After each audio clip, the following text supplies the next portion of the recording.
Flixbus. Flixbus. Kaya lang, dapat maaga kayo kasi ang oras namin is 9:15 pero 9:10 umalis na sila. Hindi ka nila hihintayin. Kung 5 minutes before umalis na sila. Kapag kumpleto na lahat. Isang minuto ka lang dito maliit. Bye-bye. Hindi makakasama. Kaya dapat maaga lang.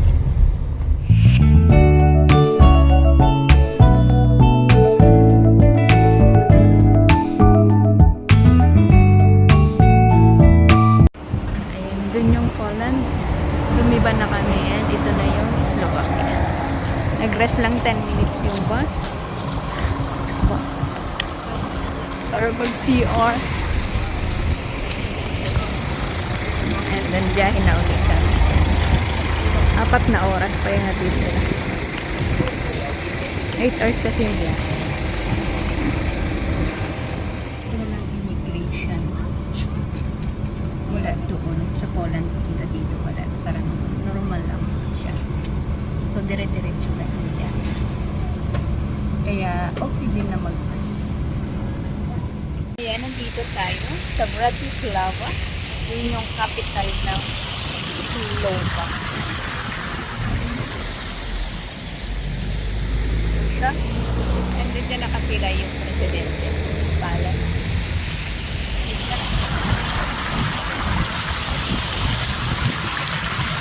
Halos kahawig lang dito ng Poland. Yan, maliit lang siya na country. Pero, ito naman. Punta tayo ng Old City. Ayan yung gate. Titinda dito. Ang ginagamit nila ditong pera, euro. Hindi siya katulad ng Poland na may sarili rin silang pera. Pero dito euro. Germany euro din. Same lang sila. Okay. May mga restaurant sa gilid. And then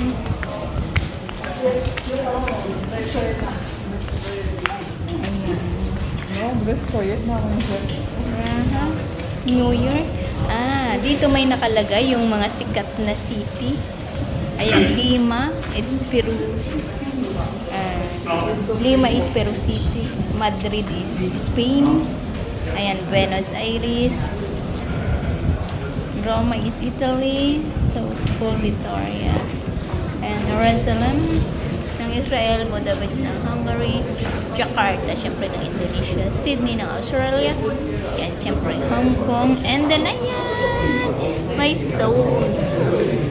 See? Bakit walang Pinas? Walang Manila. May Seoul, may Hong Kong, Tokyo, Warsaw.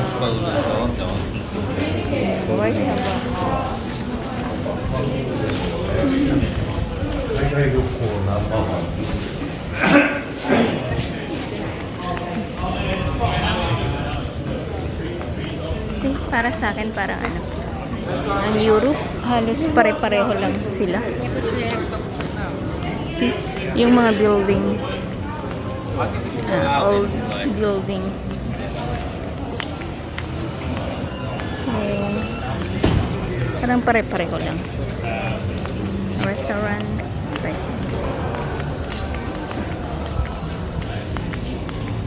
kain nila.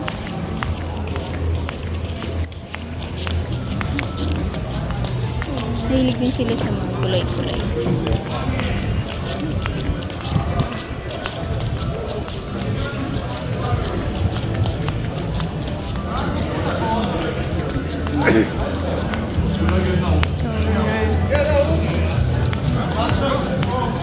Turista. Matatangkad sila.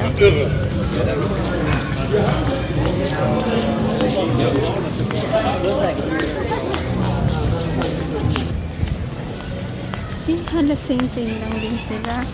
Pero medyo may kakaiba. Konti. Kapatid ko ata to. Makita ko na yung kapatid ko. That's this. Paakyat. Hinihingal na ako. Ayan. Mataas yung lugar. Papuntang Kasak.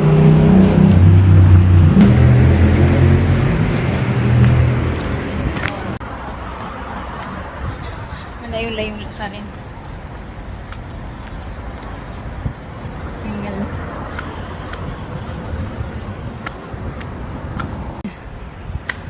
Mataas. Mataas pa rin.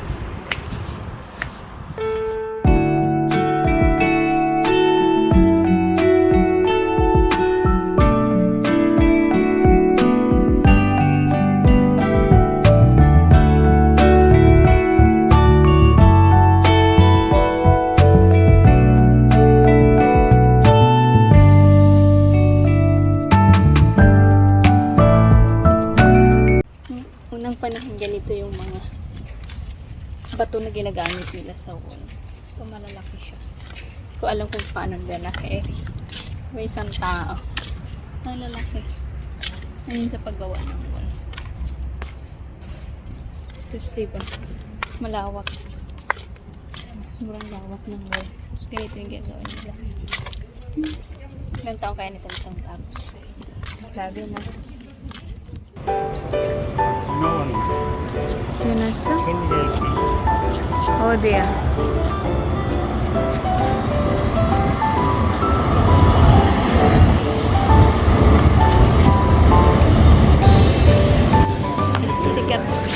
Sikat ito. Ito daw yung adjusin sa tao na lumalabas dito sa butas. Kapag ginawa ka niyo yung ulo, ay good luck daw.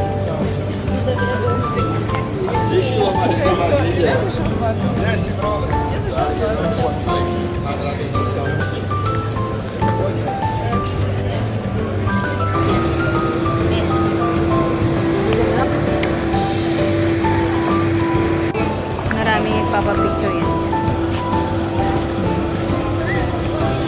Kapag may picture ka daw dyan, ibig sabihin nakarating ka na ito.